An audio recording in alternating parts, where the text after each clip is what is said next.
Districts 47. Again, gentlemen, so you know the rules. Ann Coleman here will assist with the timekeeping. The yellow balloon is the 15-second balloon. The red balloon is shut up. That's the technical term. And again, the candidates will have 3 minutes for introductions, 2 minutes to answer each question, and 2 minutes for closing statements. Okay, so with that, let's begin. Let's see here. What happens if they don't show up? You get a 15-yard penalty if that happens. That's right.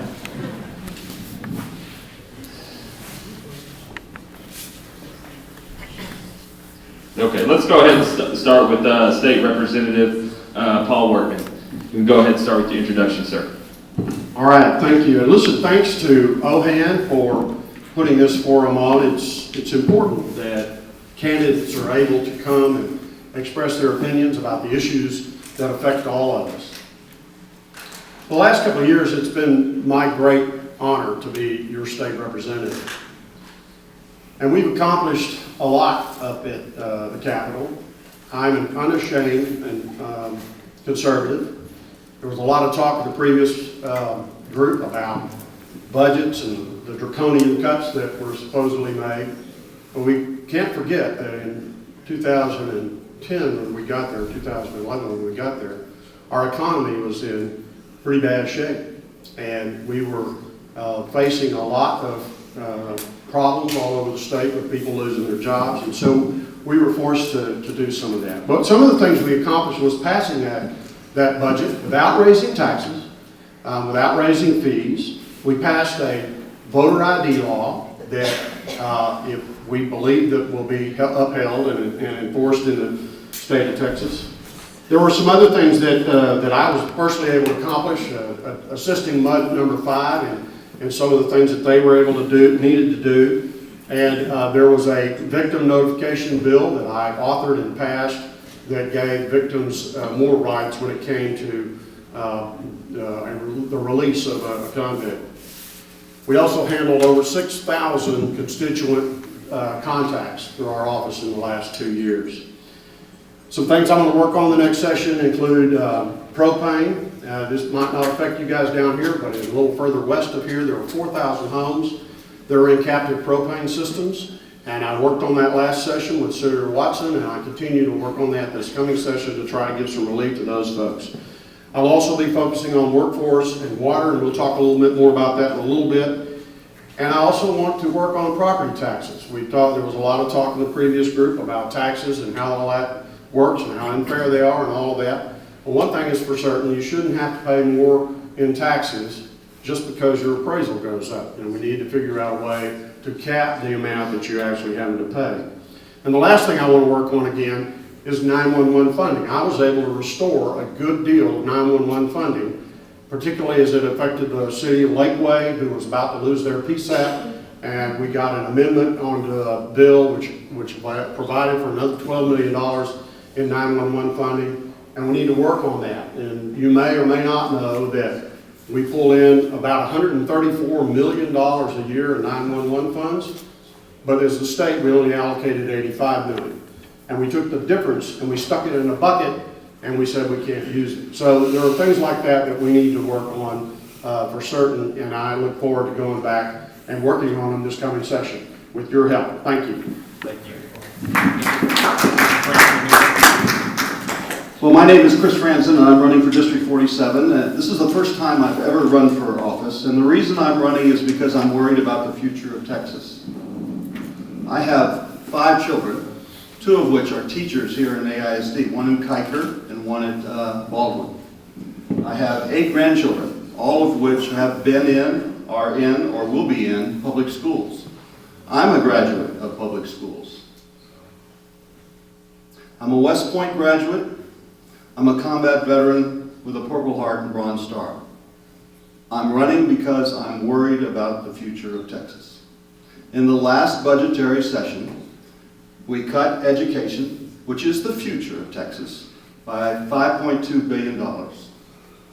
We didn't fund or find revenue sources for roads. We didn't fund the 2007 water plan. We didn't fund emergency services for fire protection in the rural areas of Texas. All three major fires in Travis County in 2011 were in District 47. There were no state resources to help.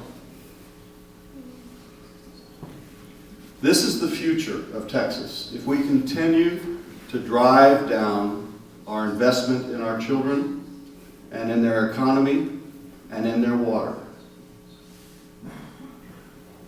I wouldn't run for office if I didn't think this is the most important thing that I've done in my life. And I've done a lot of things. I've worked in large businesses, I've been a manager in small businesses, and I've owned my own small business.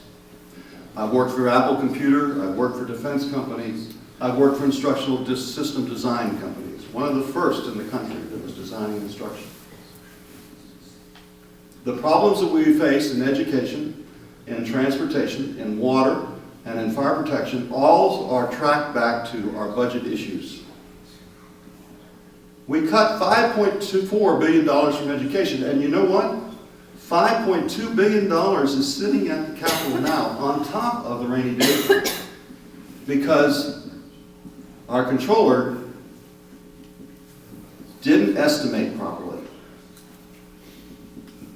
Donna Howard attempted in the special session for education to pass a bill that would allow extra money that came in to go to the schools. When she put it forward, it passed. I believe even Representative Workman voted for it. And then Governor Perry had his say, and it was not passed. And those dollars now, instead of going to their schools for our children, are sitting at the Capitol. And we've already been told they won't be ever going back to the schools. Thank you.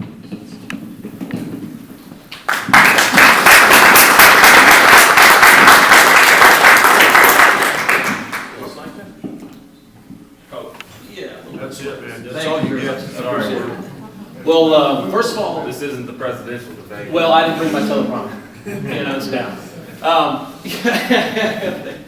Well, first I want to thank you all for inviting me. I appreciate it. And Mr. Frampton, thank you for your service to our country. I really do appreciate that. My name is Nick Tanner. I'm a Libertarian Party candidate for State Representative District 47. And in a nutshell, I'm an everyday tax-paying citizen who's just sick and damn tired of the results that Democrats and Republicans have delivered. And I'm not willing to accept it anymore. I was born in Austin. I currently I still live in the Spicewood area my whole life. I've lived in District 47 my whole life, no matter how people like Paul Workman have gone to redraw the districts for their own political gain. And Donna Howard, too, by the way. I understand they work together on that. That's Democrats and Republicans coming together for you. Like many Texans, I come from a humble family and a blue-collar background. I grew up doing all those jobs that the majority of the politicians would lead you to believe that most Americans won't do. So I know that's a lie. In those years, I gained a lot of experience and respect in many different fields to become acquainted with hard work in the Texas heat. I then turned my focus to the study of holistic medicine and healing, and in 2010 received my license as an RMT. I gained a lot of experience from that point in management as well as the physical therapy field, and all with a focus to expand my knowledge, experience, and skill set along the way. And in 2010, I began volunteering at a pantry in the Hill Country. Soon after, I started delivering food from that pantry to people in the Spicewood area at my own expense.